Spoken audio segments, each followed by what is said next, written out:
잘 아시는 것처럼 지난주 8월 24일 목요일 일본 정부가 후쿠시마 핵발전소에서 발생한 오염수를 바다에 방류하기를 시작을 했습니다.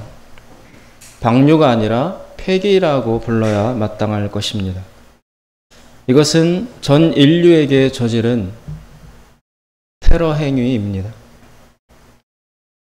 온 지구촌 사람들이 다 먹는 공동 우물에 독을 푸른 것과 같습니다. 안 그래도 지구온난화로 말미암은 전 지구적인 이상기후가 우리 눈앞에 나타나고 있습니다. 기후학자, 과학자들은 이렇게 우리에게 경고하고 있습니다. 2023년 올해 우리가 겪었던 이 여름이 앞으로 다가올 여름 중에 가장 시원한 여름이었을 것이다. 이번 여름이 제일 덜 더운 여름이 될 것이다. 앞으로 더 더워지면 더워졌지 덜 덥지는 않을 것이다 라고 기후학자들이 예고하고 있습니다. 이렇게 닥쳐온 이상기후의 충격과 그 여파도 우리가 감당하기 정말 어려운 지경에 있는데, 이제는 핵발전소에서 발생한 그 오염된 물이, 방사능으로 물들어 있는 그 물이 바닷물 속에 들어가 바닷물과 혼합되는 일까지 발생한다면 우리가 살고 있는 이 지구에 기후변화와 바닷속에서의 변화와 이것이 결합돼서 앞으로 어떠한 가공할 파괴적인 결과를 가져오게 될지 아무도 장담하지 못하고 있습니다. 더욱 가관인 것은 이처럼 인류의 미래에 대한 되돌이킬 수 없는 간악한 범죄 행위에 대하여 그 누구도 함부로 비판도 할 수 없다는 것입니다. 과학이라는 이름으로 이것을 비판하는 자들의 입을 틀어막고 있지만, 과학이라는 것은 검증이 가능해야 하는 것이 원칙입니다. 그러나 이번 핵폐수 바다 방출은 한 번도 인간이 해본 적 없고 경험해 본 적 없는 초유의 일이기 때문에 쌓여진 경험과 데이터가 없습니다. 과학적으로 판단하려면 여러 번 실험과 시도를 거쳐서 나온 결과값, 이렇게 했더니 이렇게 되었더라 라는 그 결과 데이터를 굉장히 많이 종합한 끝에 그것을 근거로 이런 결론을 도출해내는 것이 과학적 그나마도 가설이라고 하는 것인데, 과학의 영역에서는 진리란 없습니다. 다 가설이에요. 100% 확고부동한 과학적 사실과 진실은 있을 수 없습니다. 그러면 그것은 과학이 아니라 믿음의 영역으로 들어가는 것입니다. 과학이란 1%의 예외가 있을 수 있다는 것을 전제하는 그런 열린 자세를 과학적 자세라고 하는 것이지, 1%의 예외도 없이 100% 이렇다라고 단언한다면 그것은 과학적 주장이 아니라 종교적 주장이 되는 것입니다. 믿어라. 믿음에는 증거도 필요 없고 예외도 필요 없고 믿으면 온전히 믿는 것입니다. 그러나 과학은 믿음을 강요하는 영역이 아니고 증거를 제시하고 근거를 제시해서 그 근거로 볼 때 적어도 최소한 99%는 이렇게 된다라고 겸손하게 주장하는 것이 과학적 자세인 것입니다.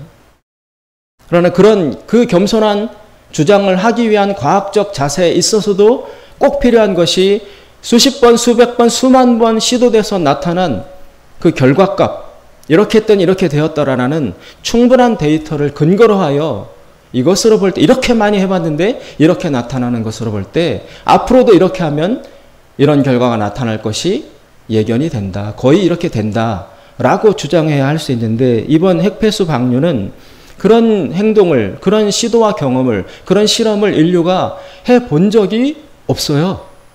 그리고 어떻게 바다를 향하여 감히 방사능 물질을 방출하는 이런 실험을 해볼 수 있겠습니까? 과학적 과정을 전혀 거치지 않은 채 그냥 바로 다이렉트로 행동을 해버리는 것입니다. 그러므로 과학적으로 안전하다고 그렇게 주장들을 하지만 그러나 과학적으로도 검증 불가능하기 때문에 아무도 그 결과를 어떤 인간도 어떤 사람도 어떤 과학자도 감히 함부로 주장할 수 없는 미지의 영역에 속하는 것입니다. 과학의 이름으로도 이미 빵점인 일을 정치와 돈과 자본과 이익의 관점, 실용주의적인 이득을 위해서 오로지 모두 쉬쉬하고 그것을 두려워하는 사람들의 입까지 막으려고 하고 있는 것입니다. 인간이 미치려면 어느 정도로 미칠 수 있는지를 가히 적나라하게 있는 그대로 드러낸 사건이라고 할 수 있습니다. 어떻게 이런 간악한 짓을 저지를 수 있습니까? 그리고 그런 짓을 저지르고 있는데도 아무도 그것을 막을 수 없는 시대가 되어 버렸습니다. 선과 악을 구별할 수 없는, 선은 장려하고 악은 그러면 안 된다라고 막고 가르칠 수 있는 그런 가르침과 권위와 판단을 할 수 없는 혼돈의 시대가 우리 앞에 열린 것입니다. 이제 우리는 어떻게 살아야 할 것입니까? 우리 기성세대들이야 얼마 안 남았다고 치지만 앞으로 자라날 다음 세대, 앞으로 살아갈 미래 세대, 그들은 어떤 삶을 살아야 할지 자기들은 버리고 사라지면 끝이라는 이 얄팍한 이기주의로 말미암아 인류의 운명이 위기 가운데 처하게 되었습니다. 하나님은 오늘 본문에서 이스라엘 백성들을 향하여 예레미야 선지자를 통하여 선포하고 계십니다. 1절과 2절에 보시면 하나님이 이렇게 말씀하십니다. 여호와께서 이같이 말씀하시되 너는 유다 왕의 집에 내려가서 거기서 이를 선언하여 이르기를 다윗의 위에 앉은 유다 왕이여 너와 내 신하와 이 문들로 들어오는 너의 백성은 여호와의 말씀을 들을지니라. 지금 이스라엘은 백척간도의 위기 앞에 서 있습니다. 옛날 화려하던 다윗도 죽었고 솔로몬 왕도 죽었고 그 이후로 역사가 진행되면서 이제 이스라엘은 바벨론이라는 지금으로 치면 미국이나 러시아나 중국에 해당될 정도의 이때 당시 초강대국이라는 바벨론이라는 나라가 이스라엘을 쳐들어와서 이스라엘을 공격하려 하는 절대적 위기 앞에 지금 이스라엘은 놓여 있습니다. 시대적 배경이 그렇습니다. 그래서 백성들이 두려워하고 있습니다. 이 위기 앞에서 하나님은 예레미야 선지자를 불러서 너는 가서 백성들을 불러 모으되 특별히 정치적 판단을 내릴 수 있는 지도자들, 왕과 귀족들과 상층부에 있는 지도자 계급들을 불러라. 그들에게 이 말씀을 선포해라 라고 지시를 내린 것입니다. 그래서 예레미야가 그대로 했습니다. 유다 왕에게 이렇게 선포했습니다.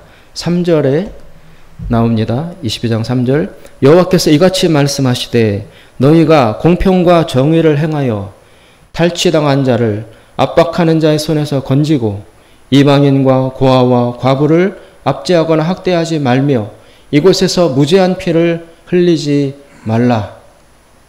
4절 너희가 참으로 이 말을 준행하면 지키면 다윗의 왕위에 앉을 왕들과 신하들과 백성이 병거와 말을 타고 이 집 문으로 계속 들어오도록 이스라엘의 역사를 이어줄 것이지만 5절 그러나 너희가 이 말을 듣지 아니하면 내가 나로 맹세하노니 이 집이 이 이스라엘의 나라가 이스라엘 왕실이 황무하게 되리라 황폐하게 되리라 나 여호와의 말이니라. 위기 앞에 선 이스라엘 백성에게 살 길과 죽을 길을 하나님께서 명확히 제시하고 계십니다. 살려면 이렇게 해라. 망하려면 이렇게 해라. 너희가 선택하는 대로 하나님이 100% 그대로 이루어질 수 있도록 보장해 주실 것이다. 이렇게 말씀하고 계신 것입니다. 그러면 예레미야를 통한 하나님의 메시지의 요체는 무엇입니까? 3절에 나와 있잖아요. 정의와 공의를 행하라. 약자를 학대하지 말고 죄 없는 사람의 피를 흘리게 하지 말아라. 즉 올바르게 살아라. 그 말씀인 것입니다. 이 하나님의 말씀에 대한 이스라엘의 반응은 어떠합니까? 그 반응은 13절에 나와 있습니다.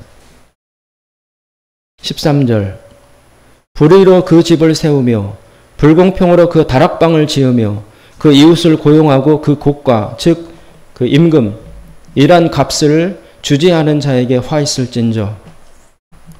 14절 그가 이르기를 내가 나를 위하여 광대한 집과 광활한 다락방을 지으리라 하고 자기를 위하여 창을 만들고 그것에 백향목으로 입히고 붉은 빛으로 칠하도다. 하나님께서 이렇게 말씀하셨음에도 불구하고 당시 왕이었던 여호야김 왕이라는 사람은 어떻게 반응하고 행동을 했느냐. 13절 품삯을 주지 않습니다. 인부들을 사람들을 불러서 일을 시킨 다음에 그러나 그들에게 그 고가 품삯을 임금을 지불하지 않습니다. 그리고 불의함으로 그 집을 세우고 아주 불공평한 행동을 함으로써 자신의 다락방을 짓는다. 비유적인 표현이죠. 즉 공의를 행하지 않는다. 악하고 불의하게 행동했다라는 것입니다. 당시의 왕인 여호야김 왕이라는 사람이. 그리고 14절 그 왕이 어떻게 스스로 자부하고 혼자 짓거리냐면 내가 이제 최고의 권력자이고 모든 것을 다 소유하고 있으니 나를 위해서 광대한 집과 광활한 다락방을 지으리라. 아주 화려하고 성대하고 의리의리한 나를 위한 집을 짓겠다. 다락방조차도 넓고 화려할 정도의 현란한 대저택을 내가 짓겠다. 그리고 거기에서 사치를 부리며 호화롭게 사는 것을 즐긴다라는 것입니다. 14절 뒷부분에 그것에 백향목으로 입히고 이 백향목이라는 것은 이스라엘에서 나는 나무가 아니에요. 이스라엘 옆에 있는 레바논이라는 나라에서만 생산되는 고급 건축 재료입니다. 요새로 치면 냄새 나는 그 집 안에 그런 게 뭐죠? 좋은 냄새 난다고 나무로 예?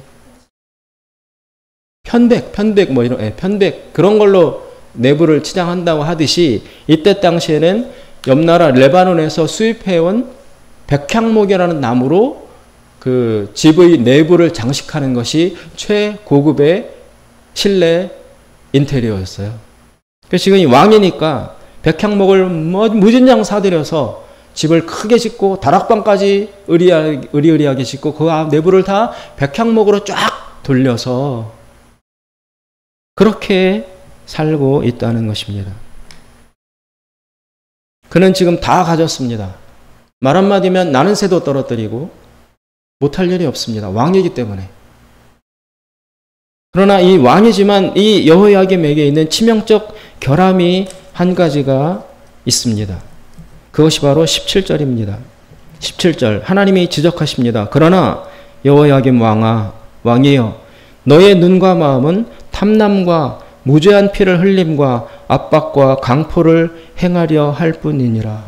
너의 마음은 탐욕을 가득 차 있고 다른 사람에게 아주 포악하고 횡포를 저지르며 다른 사람을 압박하고 불의로 모든 것을 너의 욕망을 위해서 밀고 나가려는 그런 생각을 너는 가지고 있다. 하나님이 그것을 체크하시는 것입니다. 이 여호야김 왕에 대해서 하나님 여호와께서 어떤 판단을 내리고 계시는지 그것이 지금 15절부터 마지막 19절까지 나타나 있는 것입니다. 그리고 하나님이 여호야김 왕에게 이렇게 비꼬시는 거죠. 아주 풍자적으로 이야기를 하십니다. 15절 내가 백향목으로 집 짓기를 경쟁함으로 왕이 될 수 있겠느냐? 집을 그렇게 화려하고 의리하고 번쩍번쩍하게 짓는다고 해서 지을 수 있다고 해서 그런 능력을 근거로 하여 왕이라고 인정받을 수 있겠느냐? 왕에게 요구되는 조건과 자질이 오직 그런 식으로 화려하게 집짓고 화려하게 살고 무력을 행사하고 약한 자를 짓밟는 그런 권력, 힘의 남용만 가지고 그 위세를 드러낸다고 해서 왕이라고 할 수 있겠느냐? 왕이 될 수 있겠느냐라고 하나님이 반문하시는 것입니다. 야, 백향록 많이 사용한다고 해서 그게 다 왕이라는 걸 드러낼 수 있는 증거가 되겠느냐? 웃기지 마라. 하나님이 이렇게 말씀하시는 것입니다. 그러면서 여호야김 왕의 선대왕, 즉 아버지였던 요시야 왕과 비교합니다. 하나님께서 15절, 지금 여기 나오는 너는 현재 왕인 여호야김 왕입니다. 여호야김 왕아, 너가 백향목으로 그렇게 집을 화려하게 지을 수 있다는 것을 근거로 왕이라고 할 수 있겠느냐? 너희 아비가 먹으며 마시지 아니하였으며 공평과 의리를 행치 아니하였느냐? 그때에 그가 형통하였었느니라. 너희 아버지 요시야 왕 때는 형통했었다. 왜? 그 왕이 공평과 공의와 정의를 행하였기 때문이다. 그러나 그 왕과 너희 아버지 요시야 왕과 비교해 볼 때 너는 뭐가 있느냐? 너는 공평과 정의를 행하느냐? 약한 자를 불쌍히 여기느냐? 그런 것은 하나도 없고 오로지 큰 집 짓고 거기를 화려하게 치장하고 사람들 불러도 일시키면서 임금은 주지 않는 이런 폭력과 무력, 그것만 자랑하고 있지 않느냐?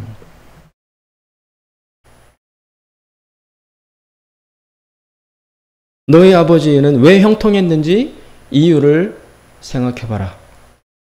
너는 지금 바벨론이라는 강대국이 쳐들어올 절대적 위기 앞에 놓여져 있다. 어찌할 것이냐?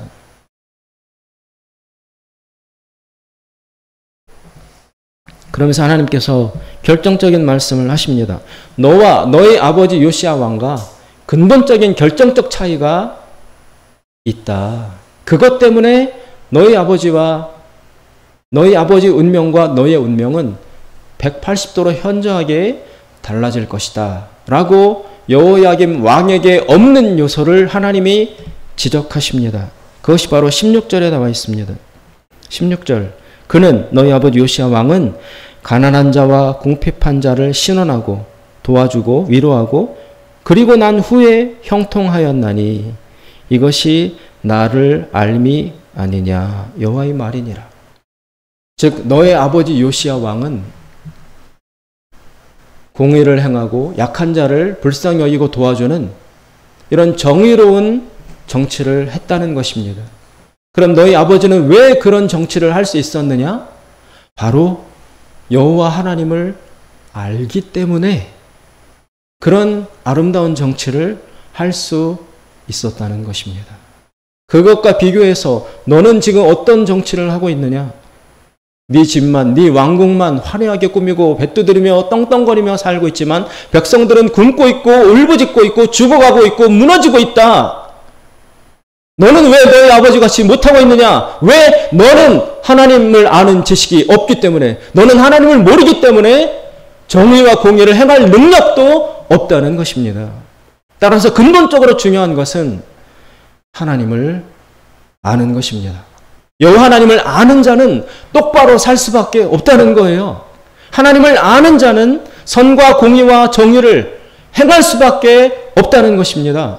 약한 자를, 어려운 자를 도와주고 불쌍히 여기고 긍휼히 여기며 그들과 같은 편이 되어주는 그런 생활과 삶을 살 수밖에 없다는 것입니다.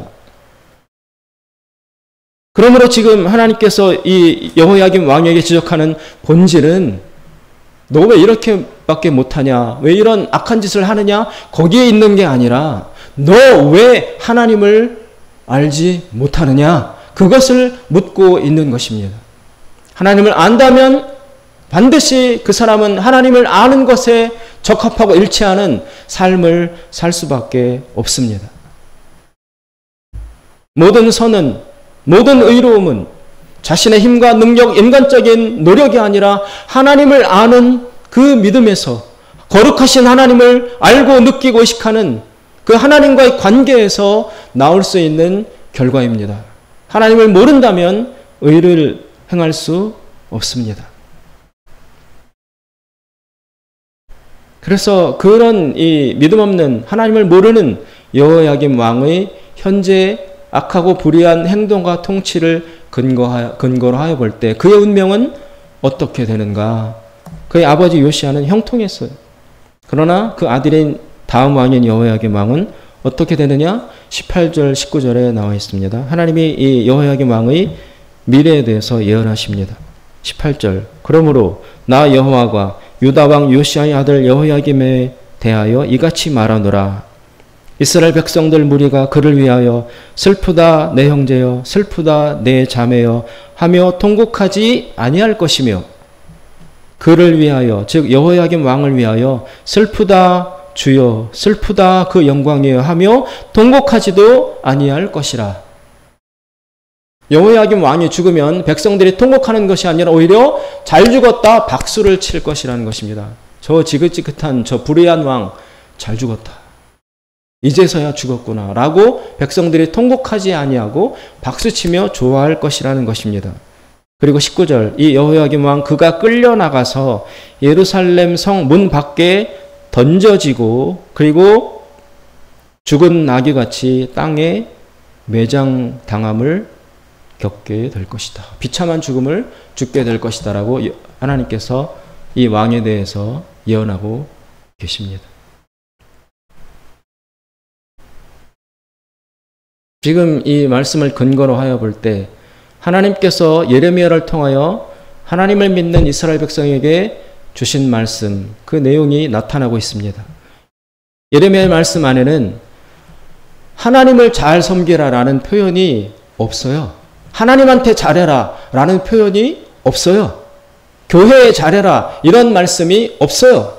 그러나 무슨 말씀이 있느냐? 대신 정의와 공의를 행하라는 말씀밖에 없습니다. 이스라엘 백성들이요, 너희가 어떻게 해야 하나님을 잘 섬기고 현재의 위기를 넘겨갈 수 있겠느냐? 하나님이 이같이 답을 주신다.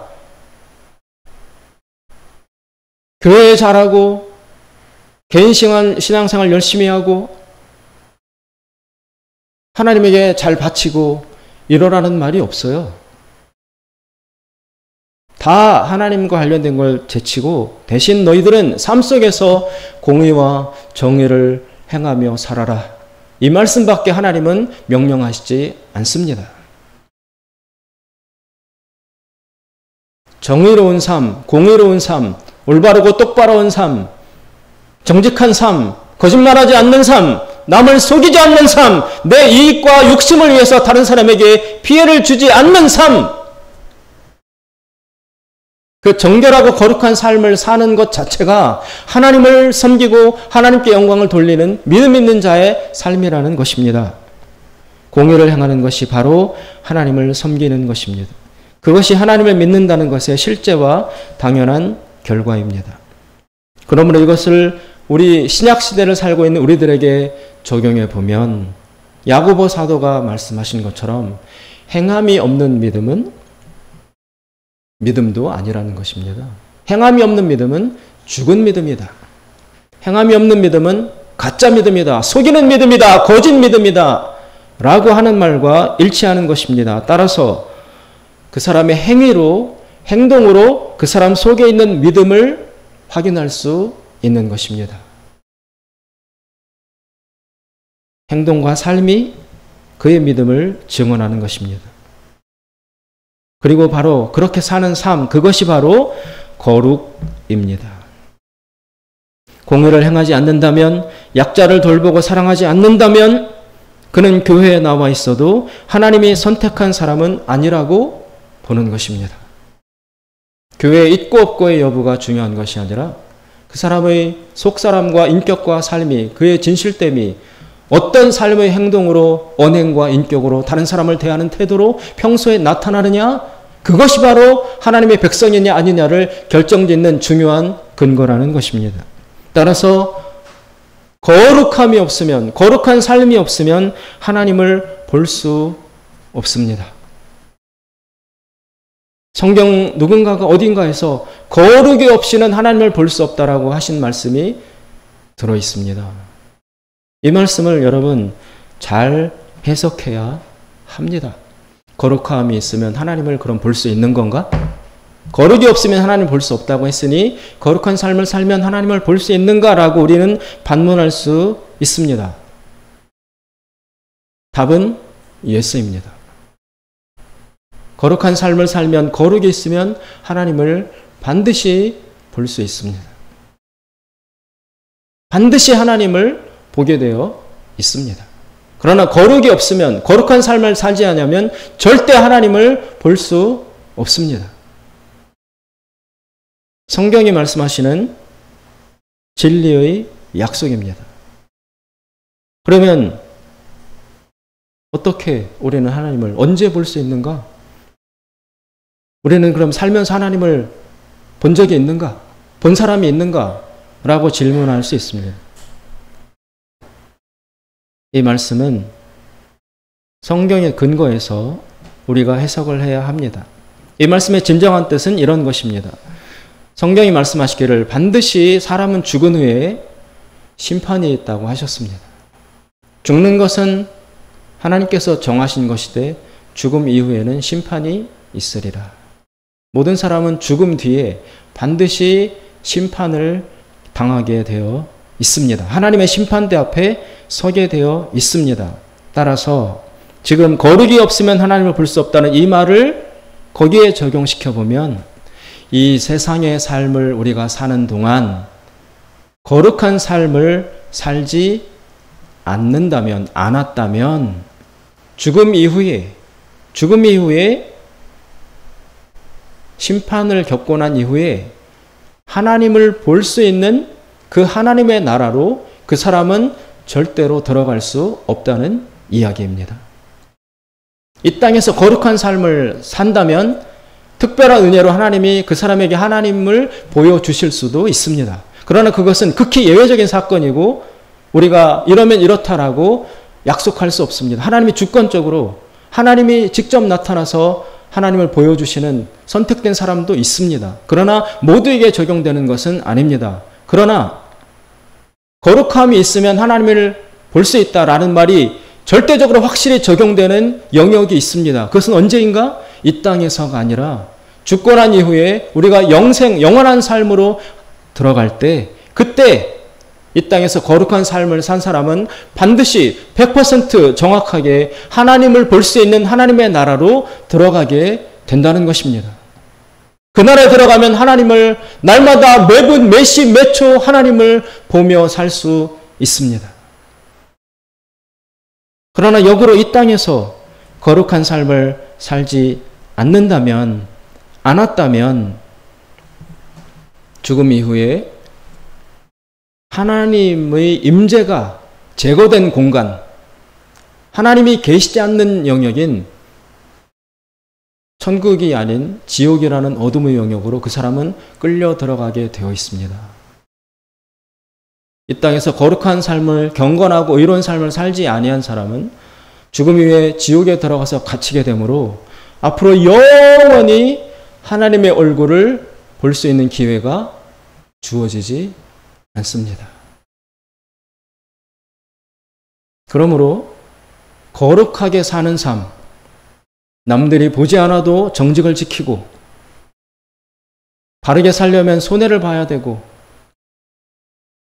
조금만 거짓말하고 눈 감고 어둡게 살면 얻을 수 있고 더 잘 살 수 있고 이득을 얻을 수 있는 그런 갈림길과 선택 앞에서 우리가 날마다 자기를 속이며 부정함과 거짓과 불의를 행하며 산다면 그런 삶은 결코 거룩한 삶이 될 수 없으므로 이렇게 이 땅에서 사는 동안 거룩을 쌓아놓지 않은 사람은 죽음 이후에 하나님이 계시지 않는, 하나님의 임재가 제거된 어두운 공간인 지옥으로 들어가서 영원히 살게 되므로 하나님을 볼 수 있는 기회가 영원히 주어지지 않는다는 것입니다. 따라서 거룩한 삶은 여러분 이 땅에서만 필요한 조건이 아니에요. 오히려 우리가 왜 지금 거룩한 삶을 살아야 하느냐? 여기에서의 삶으로 인해서 천국과 지옥이란 영원한 삶의 운명이 결정되기 때문에 그렇습니다. 이 세상만 살고 끝이라면 거룩한 삶을 살 이유가 없죠. 여기만 살고 끝이라면 나도 악착같이 악을 행하고 힘을 행사하여 잘 먹고 잘 살고 떵떵거리며 사는 게 더 지혜로운 것이죠. 그러나 인간의 삶이 그렇게 끝난다면 문제가 없겠지만 결단코 그렇지 않다는데 심각한 문제가 발생하는 것입니다. 이곳에서 삶은 정말 잠깐이고 그리고 영원한 삶이 모든 인간 앞에 기다리고 있습니다. 이제 외람되지만 나이가 드시면서 죽음을 생각하지 아니할 수 없을 것입니다. 생각하고 싶지 않아도 나 자신의 죽음에 대해서 생각할 수밖에 없게 됩니다. 나이가 들면. 그러면 야, 인간은 이 땅에서 살다가 죽으면 정말 완전 끝이다. 다 사라지고 없어지고 그걸로 끝이다. 이 생각에 동의가 정말 되십니까? 정말 그것이 믿어지고 받아들여지십니까? 가슴에 손을 얹고 정말 혼자 있을 때 깊이 질문해 보십시오. 천국이 어디 있어? 여기가 다지. 에이, 여기가 끝이지 무슨 죽고 난 후에 뭐가 있다고. 설사 있다고 해도 난 그거 신경 안 써. 그럴 수 있을까요? 외람되지만 제가 하나님을 알고 또 목사가 되어서 사역을 하고 설교를 하면 할수록 시간이 지나면 지날수록 저는 천국과 지옥이 있다는 사실이 더 확실하게 믿어지고 확고부동하게 믿어집니다. 그게 아니라면 저는 그리스도인으로 살 이유도 없고 목사로 살 이유도 없어요. 지금은 많은 현대인들이 천국과 지옥을 무시하고 여기가 다인 것처럼 살아가지만 천만에 만만에 지극히 어리석은 자들의 자기 고백일 뿐입니다. 천국과 지옥은 반드시 있습니다. 반드시 있습니다. 하나님이 세우신 것을 인간이 부정할 수 있겠습니까? 하나님이 그렇다고 하시는데 인간이 없다고 주장할 수 있겠습니까? 길게 살아야 100년, 그것도 못 사는 인간 주제에 모든 만물을 창조하신 하나님께서 내가 천국과 지옥을 만들어 놨다라고 말씀하시는데 그 앞에서 100년도 못 사는 인간이 그렇지 않다, 천국과 지옥은 없다라고 주장할 수 있겠습니까? 주장한들 못합니까? 천국과 지옥이 있다는 것이 사실인데, 진실인데 하나님이 그렇게 만들어 놓으셨는데 내가 큰 소리치고 부정한다고 해서 부정이 됩니까?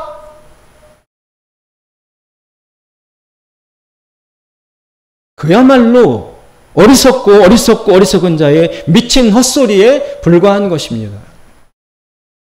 거룩이 없으면, 거룩한 삶이 없으면 하나님을 결코 볼 수 없으리라. 이 말씀은 이 땅에서만 적용되는 말이 아니에요. 영원한 삶을 전제로 해서 하신 말씀입니다. 성경의 모든 말씀은 바로 영생, 영원한 삶, 천국과 지옥을 전제로 해서 하신 말씀들이라 그 천국과 지옥이라는 영원한 삶을 우리가 염두에 두지 않고 성경 말씀을 읽는 한 도무지 이해할 수 없습니다. 따라서 영악하고 이기적이고 계산에 빠르고 욕망과 탐심에 많은 사람들은 성경을 아무리 읽어도 이 말씀의 뜻을 파악하기가 어렵습니다. 이해가 안 됩니다. 왜냐하면 그 사람의 이 세속적인 계산 방식에 성경이 말하는 얘기는 안 맞아요. 내가 알고 있기로는 1 더하기 1은 2인데 성경은 그렇지 않은 영역도 이야기하고 있습니다. 왜 그렇지 않을 수 있다고 이야기를 하느냐? 나는 이 땅에서 사는 60, 70년생 그 안에서만 사고하고 그 안에서만 계산하는 거예요. 그러나 하나님은 저 영원한 삶을 전제로 해서 그 안에서 계산을 하심으로 지금 여기에서는 맞았던 것도 영원한 삶이라는 긴 안목으로 보면 바뀌어질 수도 있는 거예요. 하나님은 이것까지 보면서 이야기하시는 것이고 나는 이것만 보면서 여기서 이러니 이러하다라고 주장하는 것이고 그러나 진실은 무엇이 진실이겠습니까? 지금 이러한 것도 영원한 삶에 들어가면 충분히 뒤집어지고 바뀌고 새로워질 수 있는 것입니다. 이것을 바라보고 받아들이는 것을 믿음이라고 하는 것입니다. 그런 긴 안목이 있어야, 그 믿음이 있어야 하나님 말씀이 이해가 되고 하나님 말씀을 받아들일 수 있고 지금 고통스럽더라도 하나님의 말씀에 순종할 수 있는 것입니다.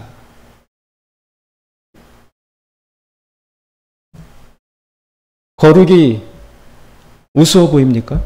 거룩한 삶이 정말 우습게 여겨집니까?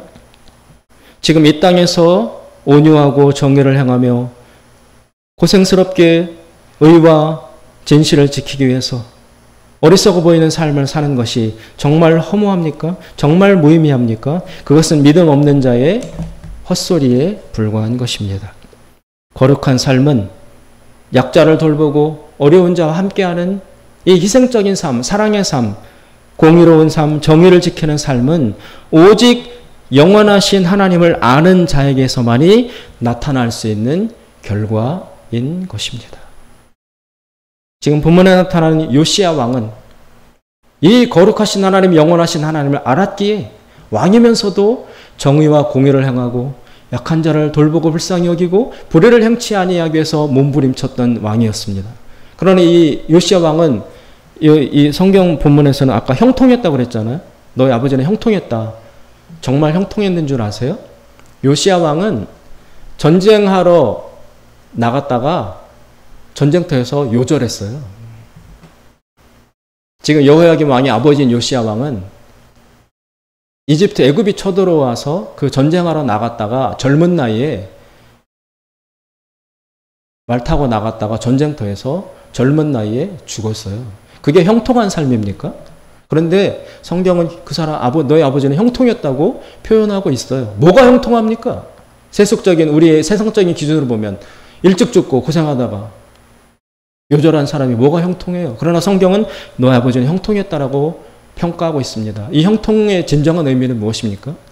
이 땅에서 잘 먹고 잘 살고 복받았다가 아니라 이 땅에서 거룩한 삶을 살았던 이 요시야 왕을 하나님이 천국에서 받으셔서 그 하나님의 나라 천국에서 상상을 초월하는 감당할 수 없는 평강하고 은혜롭고 풍부하고 기쁨으로 가득 찬 그런 삶을 살게 해 주신다라는 그 뜻에서 너희 아버지는 형통했다라고 이야기하는 것입니다. 이 아들 여호야김 왕에는 그 아버지에게 있었던 그 믿음이 그 영원한 삶에 대한 안목이 없었기 때문에 이 사람은 왕이 돼서 악착같이 그 왕으로서의 권력과 힘을 사용해서 사들이고 일시키고 돈 안 주고 백향목으로 다 온 신뢰를 두르고 다락방까지 크게 짓고 배 두드리며 온갖 산의 진미를 가져가서 먹으며 권력을 행사하며 약한 자를 짓밟으며 이렇게 살았다라는 것입니다.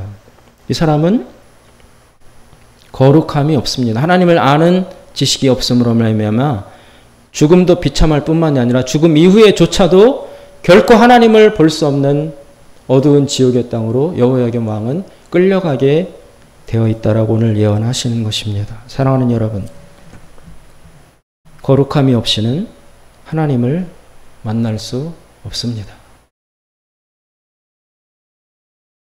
전 세계를 향하여 주저함도 양심도 부끄러움도 미안함도 없이 저 핵폐수를 다른 사람의 운명과 삶은 전혀 상관하지 않은 채 비용 적게 들으려고 돈 아끼려고 바다에 저렇게 뿌려버리는 일본 사람들, 일본 정치가들의 저 행동, 저것을 하나님께서는 그냥 두실까요? 영원한 삶의 관점에 들어갔을 때 하나님께서는 저들을 반드시 심판하실 것입니다.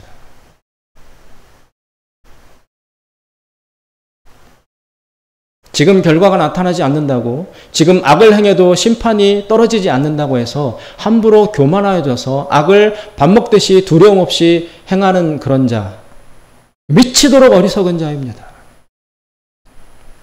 하나님은 살아계셔서 절대 그런 것을 그냥 두시지 않습니다. 이 땅에서 그가 사는 동안에 심판받지 아니하여도 죽은 이후에는 반드시 심판받아 지옥의 어두운 구석으로 떨어질 수밖에 없습니다. 거기서는 아무리 시간이 흘러도 결코 하나님을 만날 수 없고 볼 수 없는 저주받은 영역이 되는 것입니다. 사랑하는 여러분, 거룩한 삶을 살기 위해서 몸부림치십시오. 그것이 가장 지혜로운 자의 삶입니다. 그래서 잠언에 유명한 말씀이 나오지 않습니까? 여호와를 경외하는 것이 지혜의 근본이다. 하나님을 경외하고 두려워하면서 사는 사람은 다 지혜롭게 행동하게 되어 있습니다. 이 땅에서 보상을 못 받아도 천국에서 확고부동하게 거기에 대한 보상을 받게 되어 있는 것이 하나님 나라의 원리예요. 원칙이에요. 구조예요. 질서예요. 그것을 염두에 두십시오. 심는 대로 거둔다는 말이 진리입니다. 70, 80년 사는 동안 여기에서 내가 악한 짓을 많이 심었는데 여전히 나는 건강하고 내 자식도 잘 되고 와 우리 집에 아무 어려움도 없고 괜찮다. 내일 어떻게 될 건데? 죽고 난 이후 내일 그 심은 것의 결과가 폭풍우처럼 나에게 닥쳐올 것인데 어떻게 할 것입니까? 대책이 없잖아요. 죽은 이후에 내가 어떻게 하겠습니까? 바꿀 수 있겠습니까? 따라서 이 땅에 사는 동안 살아계신 하나님을 두려워하면서 경외하면서 욕심이 생겨도 유혹 앞에 와서 있어도 하나님이 보고 계시지. 지금 내가 심는 이 행동이 나중에 영원한 삶 속에서 나에게 후폭풍으로 내 뒤통수를, 내 삶을, 내 인생을 강타해 올 것이다라는 두려움을 염두에 두시고 지금 잘 심으십시오. 말 한마디를 잘 하십시오. 다른 사람의 마음을 아프게 하지 마십시오. 남의 것을 훔치지 마십시오. 거짓말하지 마십시오. 거룩한 삶, 깨끗한 삶, 정의와 공의를 지켜가는 인간다운 삶을 살도록 우리는 모든 힘을 다해서 애를 쓰고 노력해야 할 것입니다. 그런 자의 삶에 하나님의 영원한 축복과 은총이 분명히 주어지게 될 것입니다. 여호와를 경외하는 것만이 여러분 지혜의 근본이라는 사실을 명심하십시오. 기도하겠습니다. 자비로우신 하나님 아버지, 어리석은 자는 하나님이 없다고 감히 주장하고 외치고 선포하고 있습니다.